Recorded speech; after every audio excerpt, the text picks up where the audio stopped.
Welcome back to the Padilla Family Homestead. This is week 4 of the Every Bit Counts challenge. And I think the challenge has been an accurate word to describe this for me this month. With starting to work full time, my hours have kind of gotten a little slightly more increased, but I have found a way to get some stuff done. On Saturday, before I went to work, I actually made blueberry jam. It's my first time using the Pomona's pectin, and I made a honey blueberry jam from frozen blueberries from Azure Standard. It actually turned out delicious. It only made 4 of these half pints, which is great. I had a partial of a fifth that I put in the fridge, and I've just used. This day I actually also made some whipped body butter, which you're not going to see on this, but I kind of had both things going simultaneously to fill time. Sunday, again, I took a day of rest, and I did not preserve anything. And then Monday, Tuesday, Wednesday were actually insane for me this week. Super busy, super tired. I had opening and closes and then openings, and I did not get anything preserved on those days. However, I have a list that I have been making, and I'm trying to keep track of what I want to preserve each day, and I made up for it on Thursday. So I got this planner, and I've been writing out what I want to preserve each day. And I didn't get the pie filling done that pie crust done that I wanted to do.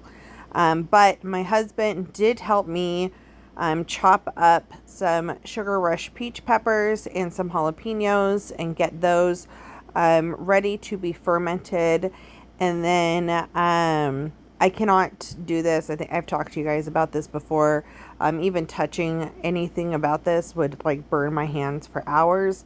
I still need to pick up gloves. I haven't done it yet, but my husband's hands, it doesn't bother him. So he chopped them and put them in the jar, and then I made the fermentation brine.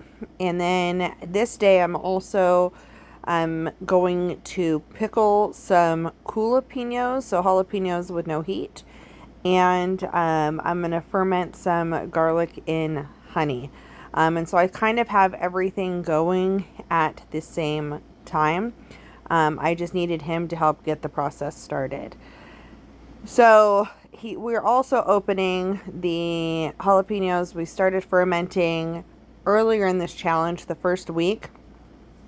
He wanted to let them go longer. We dropped them twice, so things got jostled around. And I did not reopen it to look for seeds and stuff on the top.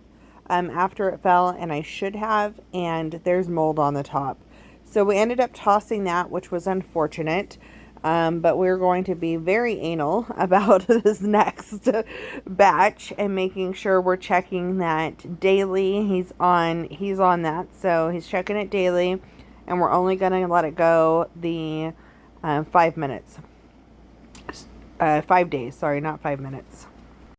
So I started my brine for the pickling, which is half water and half vinegar. And I did 4 cups total of the liquid. So I did 2 teaspoons of salt. And then for the fermenting brine that I'm starting right here, it was 4 cups of water and 2.5 tablespoons of salt. So got those heating up while I started working on the peppers that I was going to pickle. I like having a variety of things on hand. Some hot, some not, some pickled, some fermented. And so this time I went ahead and decided to pickle the cool peppers, and then later I will pickle some hot peppers and have him help me with that. I also added some onion into this and some pickling spice. It is the exact same recipe I use for quick pickling. It's just the simple, I already said the brine part, and then I added like a tablespoon of pickling spice, and that's all the herbs I put in for it. So once you get everything in your clean jars, you want to make sure you get your liquid up to a boil and where everything is dissolved. There's obviously less salt in the pickling brine, and so that dissolves faster. And then I realize here that I forgot to start the fire underneath the fermenting brine, and so I end up having to do that. But we get that figured out and get that going, and then I start working on another project for the time being to just stay busy while these things are heating up and then cooling down. If you put hot brine on top of your veggies, it's going to soften them and they won't be as crisp. And so if you want crisp veggies, it's important that you let the brine cool down. I do really like the pickled onions and then pickled things because you can use those in salads or other cooking and whatever, and it has good flavor and texture. So while I'm waiting for the brines, I'm going to start on my garlic fermented in honey. And this, for some reason now, is more controversial on people who use this or don't use this. Garlic is a almost like an antibiotic in a lot of ways. It is used in a lot of natural remedies. We ordered some organic garlic cloves from a farm in California. Actually, I think it's from California. It used to be from California. It was garlicbraids.com, but they sold that last year. They sold it, and somebody else bought that domain name, and so I feel like they shipped from Oregon this year, which was kind of weird for me. But they are organic, and so I feel comfortable fermenting them because they have no pesticides on them. And basically, you are just going through and you are peeling a bunch of garlic cloves. And once you have a bunch peeled, then you can put them in the jar and add honey to the top of it. You're going to turn that a couple of times a day for the first few weeks because the garlic likes to float. It will eventually get like candied, and the garlic won't be hot the same way. It's going to be sweeter, and it actually, my husband and I actually do not mind the taste of it. And so when cold and flu season kicks in, we'll have this on hand. You want to let it sit for like 2 months at least before you start using it. But it will get sweeter and sweeter as time goes by. Now, anytime you're talking about natural remedies, I highly suggest that you do your own research. There are people who are concerned about pH in this. There are people who are not. Some people, it matters what honey you use, what not, how not. Do you cut your garlic? Do you not?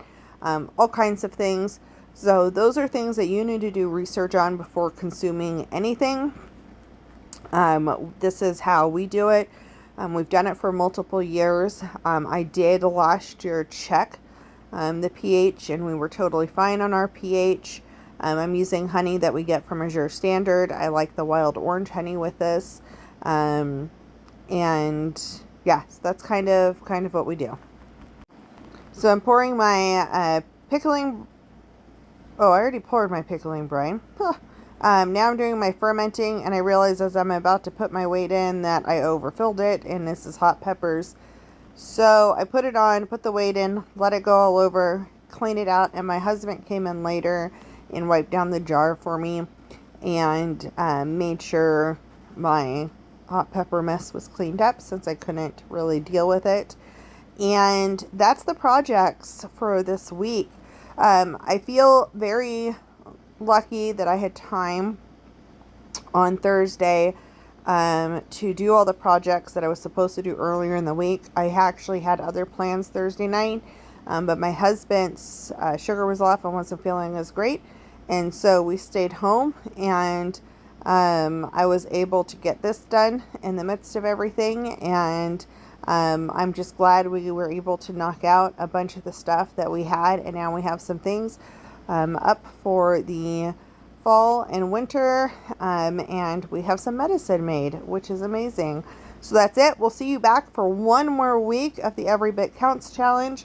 We'll have some new stuff coming out for next week, and I hope you have enjoyed. I'd love to hear some of the things you've been preserving this week as well.